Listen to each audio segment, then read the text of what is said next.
Hello, I'm Racheal Day. I'm an effects artist on Overwatch. Today I'll be making a casual cosplay of the female Necromancer. She's a very fierce and intense character, so I wanted to bring her to life. We've got cream makeup to make our bases and our shadows, sponge brushes, a few makeup brushes here as well for the eyeshadow parts, liquid liner which will give precise lines, and then we've got a smudge liner that'll give a more smoky look. And then we've got mascara, of course, to make the eyes pop. Lipstick, so it's not a complete lifeless look. We gotta put a little life back into our Necromancer. And of course, a little bit of eyeshadow. Seal it all together with our final seal so it doesn't melt off throughout the day. Add a wig, so you get the look all pulled together. And then finally, a leather jacket. What will bring it all together is my friend Chris. He's making a scythe for me that I can carry around the convention. So we're doing this as kind of a rock and roll Necromancer, something that'll be fun to wear around the convention all day. Start with our cream base in white and do an overall coverage. So we're using a gray cream here to go through the shadows of your face, underneath your cheekbones, under your jawline, into the eye sockets and the temples. Put a little bit of the darker color right along the bridge of your nose. For the final step on putting your base colors down, you're going to want to go back to the white and really bring out the highlights on your cheekbones, on your nose, and on your chin. We've got a palette here that has quite a bit of reds in it. We'll use that on our eyes.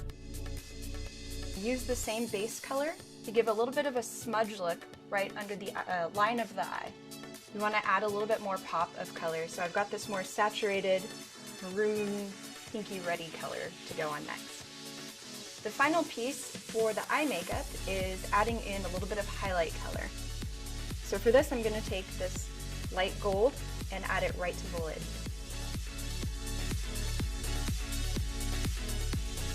We're going to be using a liquid liner for the top lid and then a smudge liner for the bottom lid. And then just run the liner right along the bottom of your eye here. The last step is to put on the mascara and bring it all together. I like to make a straight line across and then arch up at the top and then bring it down. We're going to add a little bit of Dusty Rose lipstick. So now that the makeup is done, we're moving on to the wig. So you're going to need a few supplies. You're going to need a wig cap, need some bobby pins, and of course your wig. I like to start from the back and work to the front. So just kind of flip it around and pull it forward. And there you have your wig. I'm using the same cream makeup that was on my face, and just like we did before on the face, starting with a white base. So for adding shadows, I like to do right in the throat of the neck and then across the collarbones. Now that the makeup is in place on the neck and chest area, I'm ready to put on the jacket and get down to the convention.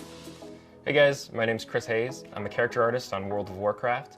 I've decided that the one that I think would be really great is this Racheal's scythe, and it's this kind of corrupted, rotted blade, which is a lot of organic shapes, and I think it's going to work really, really well. I've got a pattern that I've already made. This is an L300 EVA foam, so just a simple black marker works great, and you just want to go around the outside of this pattern and trace it out.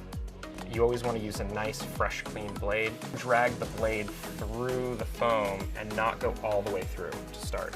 So I'm going to cut this all the way through now. Stack it, and you're going to glue it together. Contact cement onto both sides. Just get it in place, push it. So now we have these two pieces glued together. We want to get a respirator on, and we also want to put eye protection on. And you look pretty sweet like this, like a post-apocalyptic, you know, LARPer, which is sweet. We've got this all shaped with the scroll saw. And I went ahead and I added this extra piece.